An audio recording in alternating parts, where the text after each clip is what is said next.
Welcome to the second of a special two-part episode of Lucretius Today. This is a podcast dedicated to the poet Lucretius, who wrote On the Nature of Things, the only complete presentation of Epicurean philosophy left to us from the ancient world. Each week we walk you through the Epicurean texts, and we discuss how Epicurean philosophy can apply to you today. If you too find the Epicurean worldview attractive, we invite you to join us in the study of Epicurus at EpicureanFriends.com, where you'll find a discussion thread for this and each of our podcast episodes and many other topics. In the first episode of this series, we introduced you to Dr. Emily Austin, professor of philosophy at Wake Forest University and author of the book Living for Pleasure, an Epicurean Guide to Life. In part one, Dr. Austin told us about how she became interested in Epicurus and decided to write her book. We began our discussion of the basic fundamentals of Epicurean philosophy, how Epicurus differs from the Stoics, and we addressed several questions that are frequently asked about how to pursue the desire for pleasure. In this part two, we'll continue that discussion and we'll dive further into how to apply Epicurean philosophy to modern life. Now let's return to the discussion. Now there, when you say sometimes those pleasures are okay and sometimes they're not, that leads me to one of the other topics I want to make sure we cover today, and that's the distinction between the Stoics and the Epicureans as to virtue. I'm sure you get that question a lot among your students, and it's also a matter of frustration as we look at modern discussions of Stoicism today. The ancient Stoics seem to be very, very clear about how virtue was their goal. The modern Stoics seem to be a little bit less clear about that because they seem to want to blend over and just talk about living well with the implication that they're living happily and that we're all just interested in living happily. But when you really dig into the philosophy and try to distinguish Stoicism versus Epicureanism, it seems like that there is an eternal dispute between the two of them as to the role of virtue versus the role of pleasure. We were talking earlier about shouting a little bit. There's an example in the inscription of Diogenes of Oinoander in which he even uses the word that he's shouting about this issue, that virtue is not the goal, but as a tool towards living happily, which means a life of pleasure. What's the best way to really get at that issue, do you think? I think in some sense, I will say I prefer to think about the ancient Stoics rather than the modern Stoics. In part because I think it's a lot easier to see the differences in the ancient world. I think those get sort of overlooked in the contemporary landscape of modern Stoicism. But in general, kind of what they were debating about, not so much in the weeds, but it's technical. They wanted to know the thing that was intrinsically good, so good in and of itself.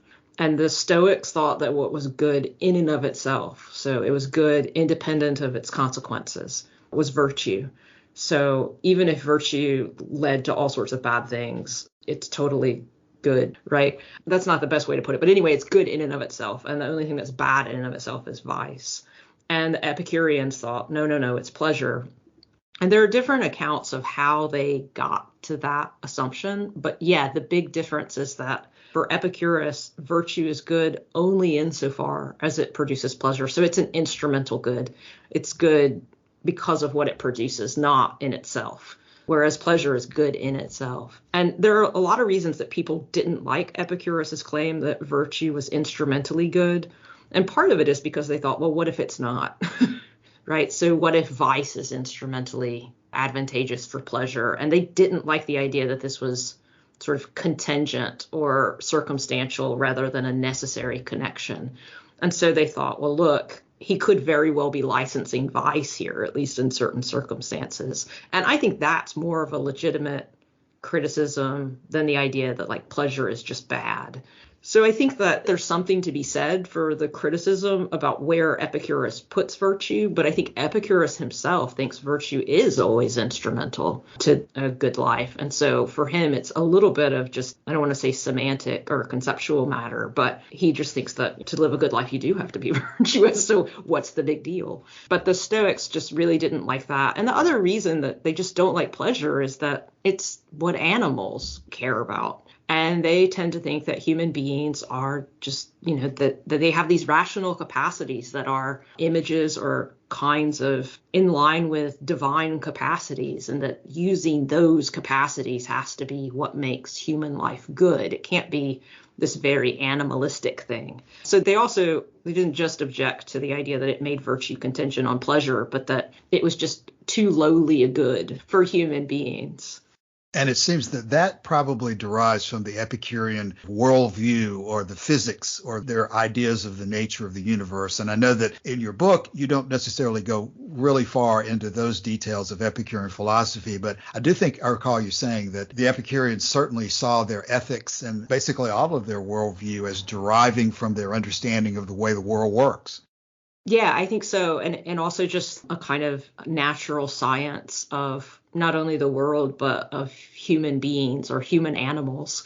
So I think that they were sort of scientists of happiness. And so the term that gets used a lot in philosophical language is naturalism. So this idea that there is a nature to human beings, and it doesn't have to be sort of an abstract nature, sort of like an independent of human beings, but there are things that make our life go well. And that's what our nature is. And Epicurus wanted to figure that out. And then he decided that what was natural was this state that we can have where we're largely free of anxiety, and that itself is pleasant, and it makes all sorts of other things pleasant for us. So he was really kind of studying us as a distinctive kind of animal, not where we have some divine capacity within us like the Stoics thought, but just where we have sort of powers of deliberation about the future because we're beings in time. We have a sense of ourselves as having a past, a present, and a future. And also we are really good at instrumental reasoning. And so, yeah, I think that he's a naturalist in a way, a naturalist that treats us like animals in a way that the Stoics are not.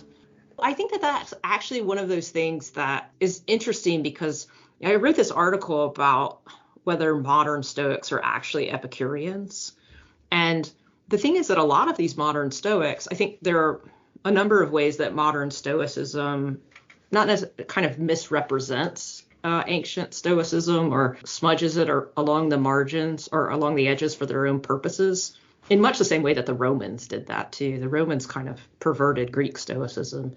But the thing is that like a lot of these modern Stoics, they believe in evolutionary theory, and evolutionary theory tells us that we're animals and that the way that we navigate the world, at least initially, is almost primarily through pleasure and pain. And so technically they're already on board with that assumption that made the Stoics so angry. So the evolutionary bit and the fact that we're animals, I think that's the way many of us think of ourselves now.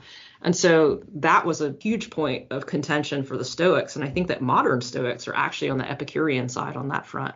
Modern Stoics are also tend to be physicalist in general, right? So they think the natural world is governed by laws, that it was not created by a being for the good of human beings, and that gods, should they exist, don't intervene in the world.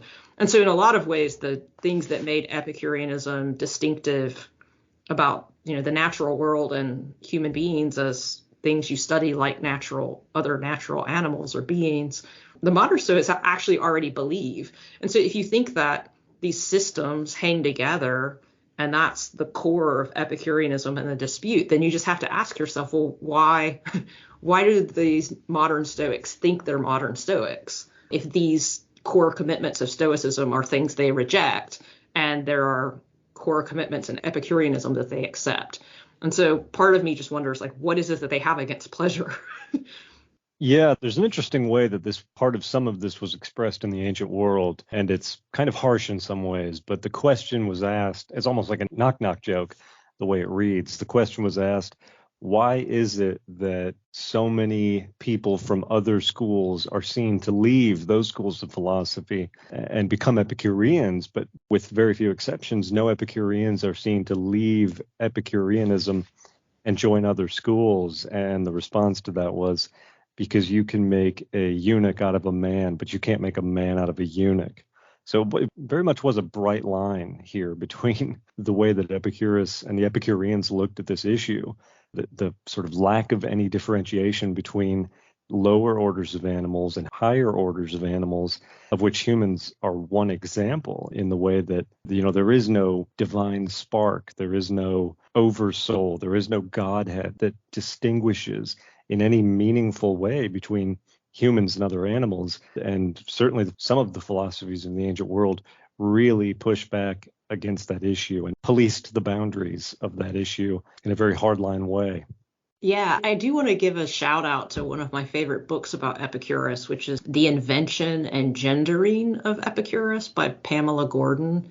And she has a lot of really just super funny anecdotes in there, but it also does a really good job of showing why Epicurus was often associated in a derogatory sense with sort of a non-masculinity. And I think that a lot of that just stems from their disinterest in things like politics, the places where male citizens were known to distinguish themselves, right? So if you were an Athenian male, then you would look to be, say, a general or a politician. And insofar as they say those are not worthwhile activities, people took that to be an insult against these major ways of life that the Stoics, or at least the Roman Stoics, were very fond of. And so there's a sense in which the idea that they're like not masculine has to do with the idea that they would rather stay at home like a woman or something along those lines. But yeah, so I do think that there's a lot of ways in which Epicureans get insulted. Even just the idea that pleasure is feminine in case matters to them. So there are people who left Epicureanism and maligned it, but generally Epicureanism was distinctive in that it didn't change very much. Stoicism, there was a lot of disagreement among Stoics, but Epicureans kind of towed the party line for centuries. Yeah, about 7 centuries, in fact. Just to kind of add some symmetry to what you said about how pleasure is a feminine word in some of these ancient languages, virtue actually is directly related to the word vir or vir in Latin, which means man. So there's a distinct masculine connotation there. So it is an interesting thing to talk about. It's something we do talk about on this podcast fairly frequently, not something we tend to shy away from. The same thing is true of courage, right? Andrea, which is essentially manliness. So there is a sense in which when you make them instrumental, people don't like that. Yeah, this brings to mind one of the things that both intrigued me and attracted me to exploring Epicureanism from the very beginning was the fact that Epicurus did seem to welcome everybody into the garden, whether they were clutch your pearls women or slaves or any members of society seemed to be welcome into the garden, where it seemed to be a much more exclusive attendance at the other schools of philosophy in the ancient world. That's actually one of those places where, again, this book was good for me because it led me to cross the barriers into classicism more than I have to when I do a lot of my writing for scholarly journals. And so I did learn a lot more about Epicureanism as a cultural phenomenon that I would have otherwise. But it's true that this is all still, in that respect, my understanding is somewhat limited, and I definitely rely on other scholars who have done a lot more of the legwork. But I really do recommend that Pamela Gordon book. It's excellent. Dr. Austin, this is a perfect place to bring in a point that Don had earlier suggested we wanted to cover in this podcast today. The difficulties of trying to translate an ancient philosophy into modern terms. And for example, Don himself has spent a lot of time attempting to learn Greek as part of his study of Epicurus. Most of the rest of us are not as successful. And to what extent can you translate an ancient philosophy into modern terms successfully? Yeah, and I would use the word translation in its broadest sense because it's also, I'm curious about your take on translating, in quotes, an ancient philosophy into the modern world, with all of our scientific advancements and that sort of thing, but also just the whole idea of trying to use some of those terms, like I think we even mentioned ataraxia and things like that, translating those terms into modern ideas as well. I'd be interested to get your take on either of those tacks. Yeah, so I was thinking of translate in both of the senses you were mentioning, right? So how effectively can we live this life, this ancient life now, as a sort of translation, and then the textual issues. So as far as the extent to which we can do this now, I think Epicureanism is a lot better suited for modern life than most of the other ancient Greek approaches to living. Skepticism gets a bad rap for a lot of reasons, but I think there are ways in which, or domains or areas of life where skepticism works fairly well. But I do think Epicureanism, because it is at the margins, of course, and we've worked out a lot more details of the science, and some of Epicurean science was wrong, it does have the naturalistic physicalist approach to the world that people have now. And so I think in that respect, that even in itself gives it some better grounding for being a life worth choosing.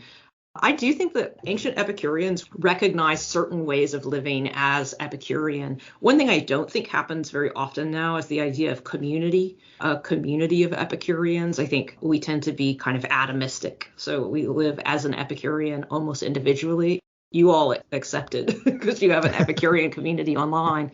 But I do think that that's an element of Epicureanism that is harder to incorporate into American life. Stoicism is so individualistic that it makes it easier because it's sort of all about like being resilient and independent and self-sufficient. And Epicureanism just doesn't have that. They don't think we are self-sufficient. We need other people, and we need other people who can help give us the reassurance we need. And the reassurance we need comes primarily from other Epicurean-minded people. So the community aspect, I think, is harder in American culture. But I do think that like a prudent approach to pleasure is easier than a very austere conception like Stoicism. I mean, the truth is Stoicism really does say your child is not good. And if you have one, exactly, that doesn't matter. And if your child dies, it doesn't affect your happiness. And so there are all sorts of very intuitive commitments that Epicurus has that Stoicism doesn't, because they foreground pleasure and pain rather than virtue and vice. The Stoics just say, like, look, if it doesn't make you vicious, then it doesn't matter. Yep. The other thing about the Greek Stoics that's always worth remembering is they didn't think any of us were virtuous. Oddly, they even thought that every moral error you make is equal. I don't know if you're familiar with this image, but they thought that the person who is 1 inch below the surface of the water is just as much drowning as the person 1,000 feet below the surface of the water. And so it didn't really matter if you got close to virtue, you were still drowning. And so the Stoics, especially the early Stoics, they weren't making a life that was for normal people or for the average person. And I think Epicurus was, and that's another way in which he's very applicable to modern life. And there's probably other things that would occur to me if I kept going with that's great. on that. So it sounds like if we took Pythocles or Diogenes Laertius, that they would at least recognize what we're trying to do in the modern world as Epicureanism. It sounds like there might be some more question with the Stoics. Yeah, I think that's true. I don't think the Stoics would recognize modern Stoicism as Stoicism.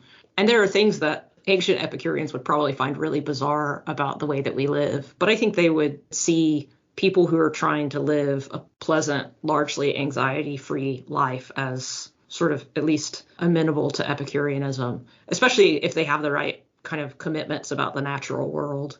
As for the language, Epicurus's Greek was so technical and so difficult. To some extent, the letters are not as hard to read as some of the other stuff like the key doctrines, but Epicurus kind of made up a lot of stuff, but so did other ancient Greek philosophers.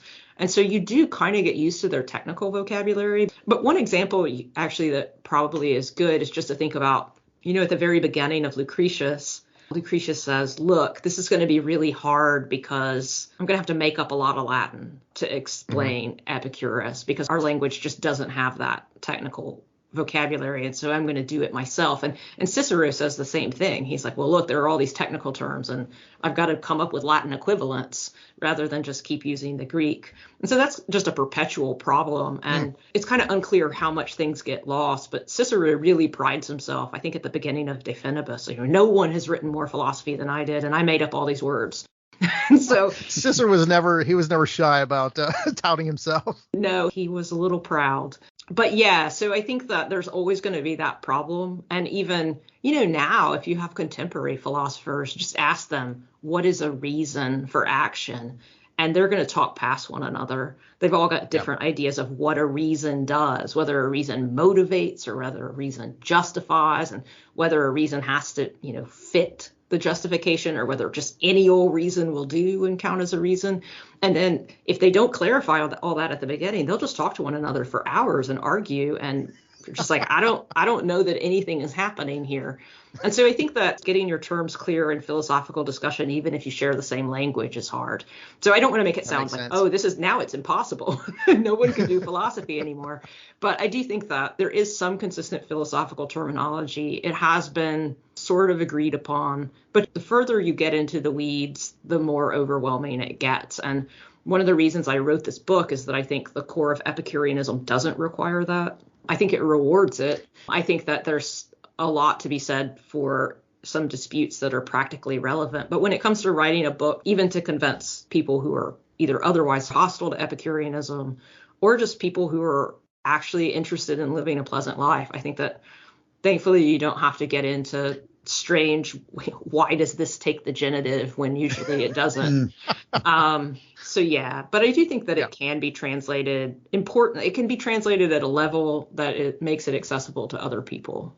That's great. And so to follow up on that for just a second, and so the different translation controversies that we run into, a classic example being I see people continue to debate, did Epicurus recommend that you should get married or actually recommend not to get married? Maybe like Lucretius says, ultimately, once you've learned some of the basics, you can sniff out yourself the direction that he probably would have gone. Yeah, I mean, that whole marriage thing, for me, I just find it deeply puzzling. I mean, Gassendi was like, this can't be right. And it's one of those times when I think, well, no, it's definitely right. I mean, if you read the will, it's clear his followers named children after him. He took over the guardianship for Metrodorus's kids.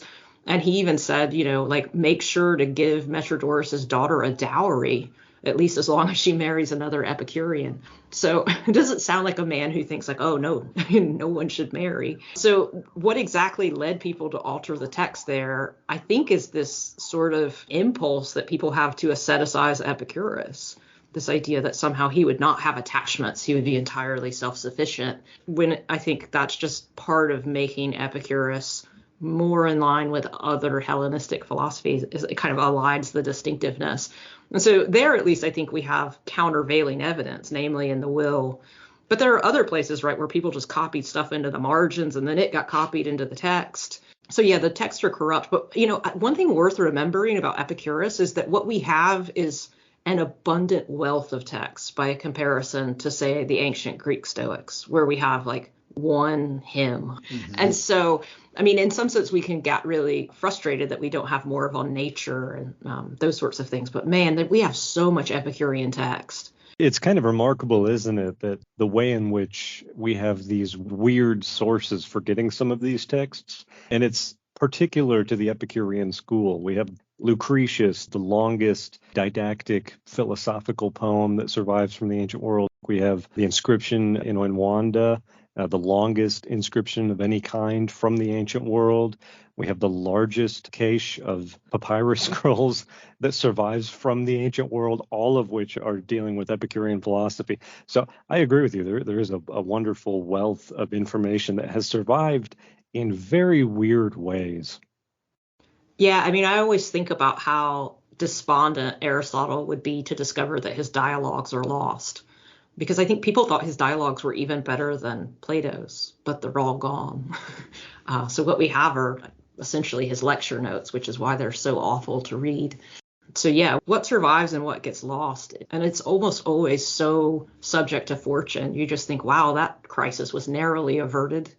Yeah, and the fact that we have anything that survives of Epicurus and the Epicurean school is amazing, because it was so anathema to the Christian texts and things like that were being copied. And they just sort of, the fact that we still have people copying over Diogenes Laertius and the entire book 10 has to do with Epicurus. It is surprising, but I do agree with Josh. It's great that we have like the longest this and the biggest that. It's like, oh, hey, look at that. When things come from the past, how much do we have to worry that something was mistranslated, or even in modern translations, how do we determine which is a good translation? And also, do you have any knowledge about the Vatican sayings? Are those trustworthy? The way that has come to us, is that something that we can be assured that Epicurus really did write those? So I'll start from the last one. With the Vatican sayings, I made an executive decision to take them to be Epicurus, because I haven't found, Vatican 23, I think, the one about friendship, that gets a lot of attention because it makes it sound like friendship is good in and of itself. And so some people have been tempted to say, oh, well, that's later Epicureanism. So there are some where I think, well, is that really consistent with Epicureanism? But if they're not by Epicurus, I take them to be by Epicureans. And maybe they're not perfectly reflecting Epicurus. Maybe they're even reflecting changes in the school. But for the most part, I think they tried to stay pretty consistent. They didn't want to depart far from Epicurus, except for on some things. Like they thought maybe we needed an argument for why pleasure was the good. And they were a little hesitant about his views that friendship is not good in and of itself. But I just decided there's not a good enough reason to not take them as expressing at least Epicurean ideas. As for the other questions about how confident we can be, there are times when people do what Gassendi did and just say like, oh, well, Epicurus can't approve of marriage, so I'll just change it. And thankfully, most of the time what we have is a manuscript tradition. So we'll have different manuscripts and you can compare them. Usually there's a thing at the bottom called an apparatus criticus, and it'll say like, hey, this manuscript doesn't have this in the genitive. It actually has it in the dative.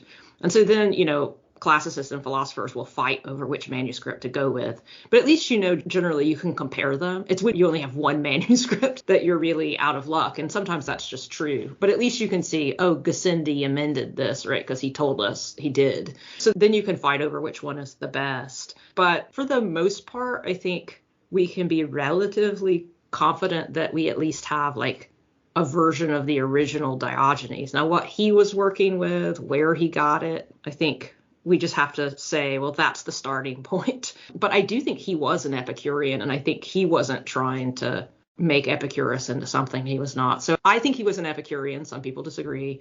And I think he was really trying to give the world the texts. And so I think he probably did them right. Now, there's no way to not make a transcription error.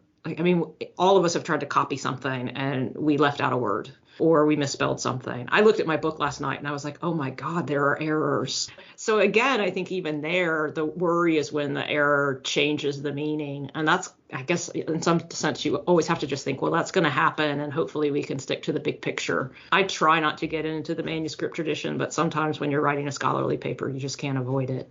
Sorry, that was a really long-winded answer. Thank you. Emily, we have a lot of people who get interested in Epicurean philosophy because of the science that's involved in Lucretius. It's one of the most popular books in recent years about Epicurus, entitled The Swerve. And so we have a lot of people who get interested in Epicurean philosophy because of a history of science interest. And I know you don't cover much of that background in your book. What is your personal take on the science aspect of Epicurean philosophy? I guess because I'm not a historian of the philosophy of science, I don't have really nuanced views on that. Like I couldn't get into the trenches with people who spend a lot of time on it.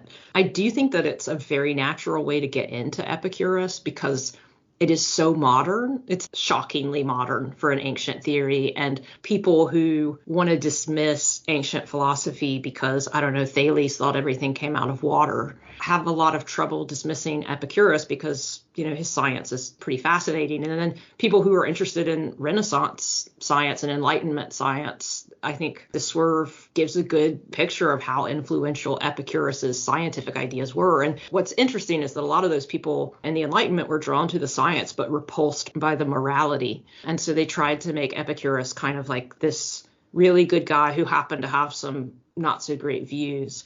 So one thing that I always wonder when people come into Epicurus through the science is to what extent they then find the ethics and the views about human interactions and pleasure equally compelling. And I haven't talked to enough people who came into Epicurus that way to find out whether they think, oh, the science is great, but this ethics is horrible. Which is interesting because the Epicureans thought they were inextricably linked. Oh, yeah, definitely. That's the thing that I don't like about modern Stoicism is all of these schools thought of themselves as coherent philosophies so that you couldn't separate the parts, really. You kind of needed all of them.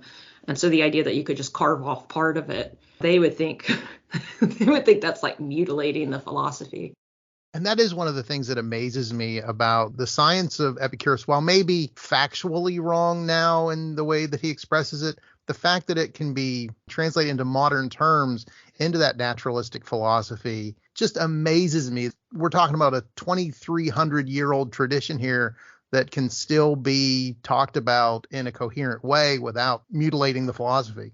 Yeah, and I mean, just to think that he did it all on the basis of rational, it must be that way. I can't see it, but it must be that way. Yeah, and exactly. That so much of it did turn out to be right once we could start seeing things. And I think a lot of, I've mentioned this elsewhere, but a lot of astrophysicists, everybody wants to throw in a quote at the beginning of their science for some reason, and they generally choose Lucretius. They're sort of like, here is an ancient predecessor to my view, and almost always they choose Lucretius. And so there is some kind of line of connection that people find. People like to tie things to ancient traditions, and Epicurus is the best way to go there. Yeah, and it's almost in some ways analogous to Einstein's thought experiments, where that's how he would just sort of like, think about a problem and try and come up with a theory of relativity and stuff. It's almost like Epicurus sort of, thinking of, how can this be? And let's think about different alternatives and that sort of thing. So that's kind of an interesting modern analogy too. Don, it's interesting that you mentioned Einstein there, because going along with what Emily was just saying about trying to draw connections to the ancient world, there was a German edition of Lucretius in which Einstein was actually commissioned to write the foreword. So that's out there if anyone wants to go look for it. It's interesting to read. That's really fascinating. One thing I'd sort of like to mention before we get to death and destruction is is we have people who come to the forum, and what they're particularly looking for when they come to the forum is, okay, I'm interested in the philosophy. I think I understand it okay. What I'm looking for is a meditation style approach to like how I can apply this to my life. I'm referring to the book by Marcus Aurelius there. And while you don't go to that level, Emily, the last chapter of your book, I think, is going to be useful to people like that, because it's all about specifically this question of how do we apply this philosophy? What are some practices? The chapter is called Practicing Epicureanism. And in this chapter, I think you represent it as being a challenge that you laid for yourself. If I'm going to write a book about this, I need to actually see if it works.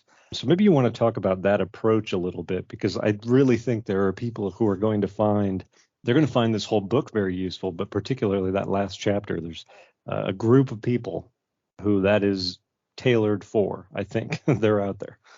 Yeah, and actually that's one of the things that my editor really wanted and wants the series to be. In some sense, it dovetails with this movement in especially ancient philosophical pedagogy to bring back these philosophies as ways of living, not just as exercises in textual interpretation, because they were meant to be lived.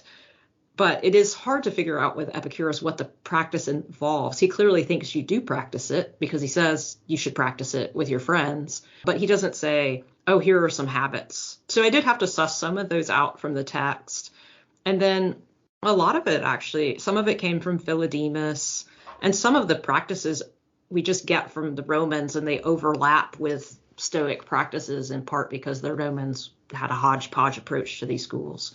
But I do think that some of the things that worked for me, one of them is a little bit cumbersome, but I really do think people benefit a lot from writing about things. So if they struggle with something like generosity or prioritizing their friends, writing about why you should do that, or, why something else is bad is super helpful. It takes time, but it clarifies a lot of things. And I think that actually for me, the thing that helps the most is to think about priorities, because I think there are a lot of moments we have where we have to make a decision about how we're going to spend our time. And for me, the thing that has been most important is prioritize your friends and prioritize memories. Because, I don't know, you get home at the end of the day and you're tired and your friend says, do you want to come over and order pizza? And you're like, no, not really, because I'm tired. But it's interesting that I'm just like, no, I'm going to do that. And then I'm going to be happy that I did it, because I know that that will actually be a good thing. It's just I have to get over the exhaustion. Or, there's definitely going to be a point, and hopefully, I'm sure that my university won't listen to it, but oddly, I'm actually unexpectedly good at administrative tasks. And so I think the administration has been, thinking, oh, well, maybe she should join the dean's office or something. But you lose 2 months of your free time, and it's relatively thankless work. But, you get more money and a bit of attention. And so, it's sometimes hard to turn down things. And so I keep thinking Epicurus does not want me to enter the administration. So a little bit of it is just, for me, is about carving out time. But also, I think The gratitude bit, I have started journaling, which I thought I wouldn't really do, but I have a good friend his father got Alzheimer's very early, kind of early onset, and his mother, in the process of being a caregiver, some people said, you should consider journaling. And so she started, and that was something like 20 years ago, and she does it every day. And then her daughter gave her this gratitude journal. You were supposed to do it for like 30 days or something. And the daughter, my friend's sister, did it for 30 days and said, hey, I did it. And his mother is on like day 533 or something. And so I do think that I have a very rich episodic memory, but having reminders is really good, especially when you start thinking about times when you might really want to remember the good things about people. So I do think that there are practical things you do. I don't know that I have any rituals or anything like that. When I read books like Meditations or Epictetus, it's a lot of like, when you get out of bed in the morning, do X, Y, and Z, very, very unusually specific approaches. But you take a more general approach, which I think is more universalizable, if that's a word. It's something that more people, I think, if they really try to do it, are going to get more out of. Yeah, and I do think it's just sort of even an idea that there are different moments in our lives where we start getting a sense of dissatisfaction. And I think we're all aware of those moments. And so being able to step back and be like, what am I actually lacking? And being able to be like, nothing actually is good. So sometimes just that idea of what do I really need to live a good life? And do I have those things? And, I consider myself very fortunate that I do. Some of that has been, I can pride myself on making intentional choices that have paid off well. But some of it really is just, I feel like, good fortune.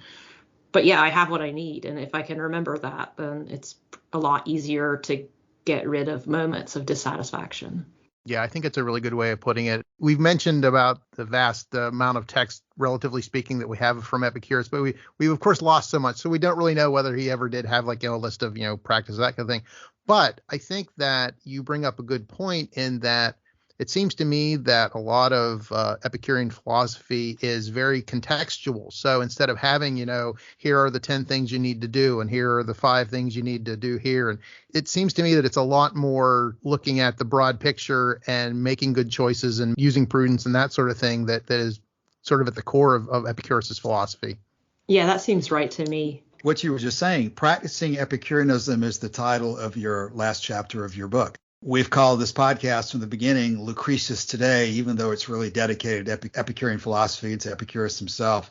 What did Lucretius do? What did Epicurus spend most of his time doing in terms of practicing Epicureanism? They were writing about it. Probably the best way of practicing Epicureanism is to, as you said, write about it, talk about it to people, because if indeed one of the most prudent things that a person can do to pursue pleasure is to have friends, then you've got to have the ability to communicate your ideas. And you've done just an excellent job in living for pleasure, in carrying out the model that Lucretius did himself in terms of explaining Epicurean philosophy in an attractive and persuasive way. Well, this is the question that I've been wanting to end on in this interview today. One of the points of your book that I found most interesting and even unique, I think you mentioned it in one of your footnotes that you'd not seen this point brought out in past discussions. Lucretius has gotten a lot of criticism, or people wonder, why in the world would you end your poem talking about the plague of Athens? And in your book, you suggest a potential answer to that question. Can you talk about that for just a moment and perhaps translate for us what might have been in Lucretius's mind in using this as the ending of his poem? Yeah, so I guess like professionals of all sorts, we like to be relevant. And even though I actually had a chapter on pandemics planned, it was already in my book proposal. That was before the pandemic. And so when COVID hit, we were all at home and all the academics were like, well, what can I say that's relevant to this moment? I guess probably the Camus scholars were like, oh, I'll write about the plague.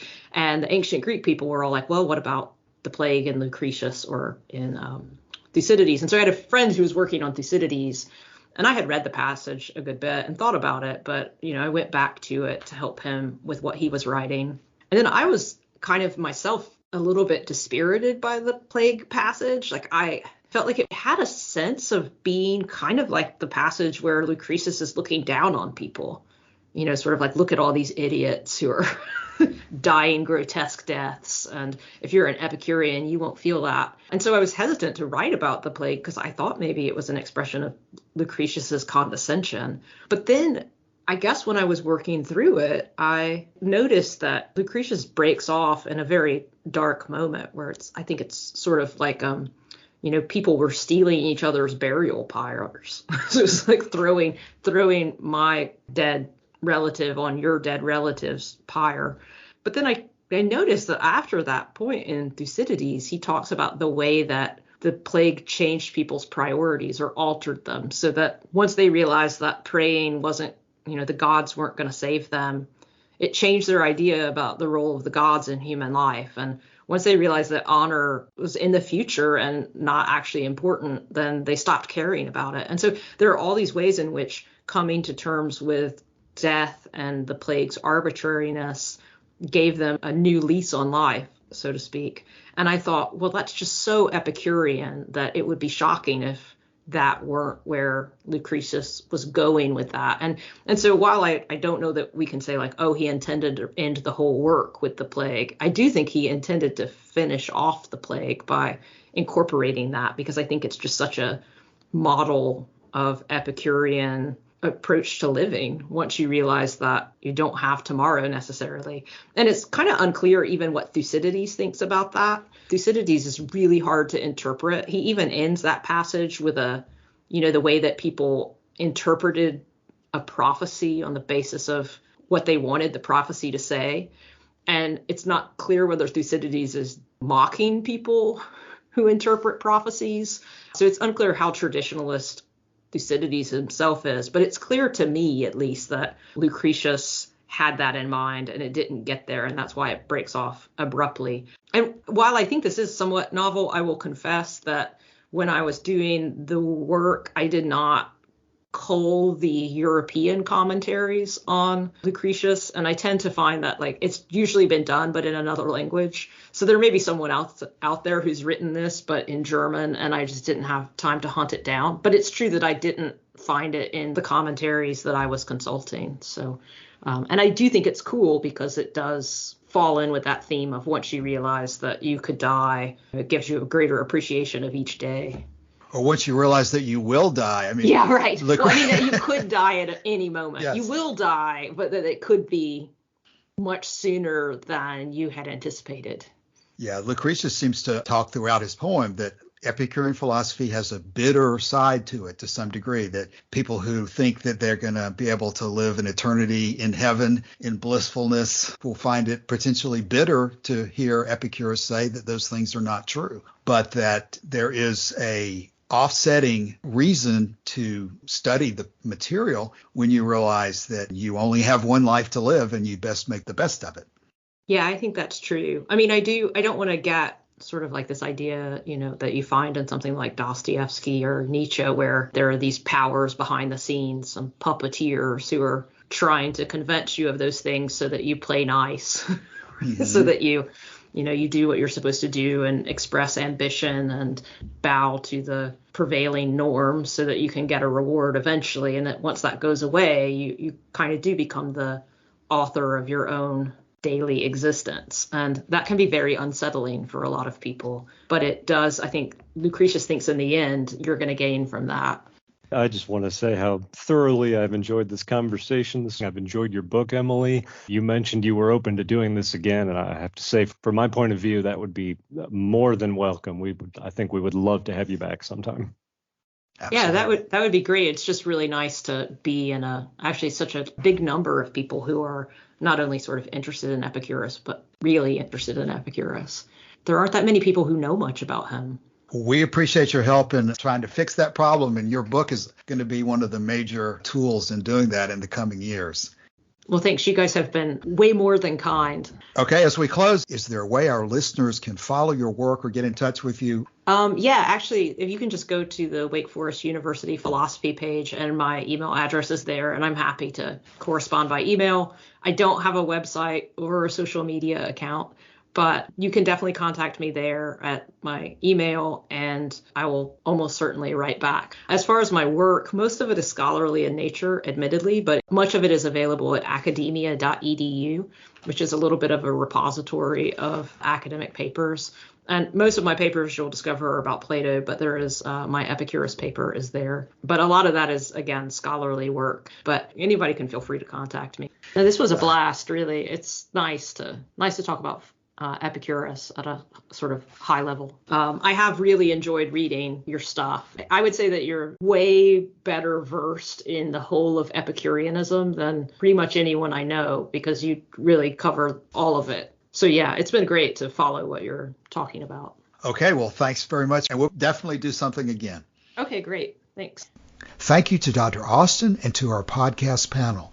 That completes our interview today. But if you found this discussion motivates you to want to learn more about Epicurus, please look us up at epicureanfriends.com and consider joining us in our study and pursuit of the philosophy of Epicurus.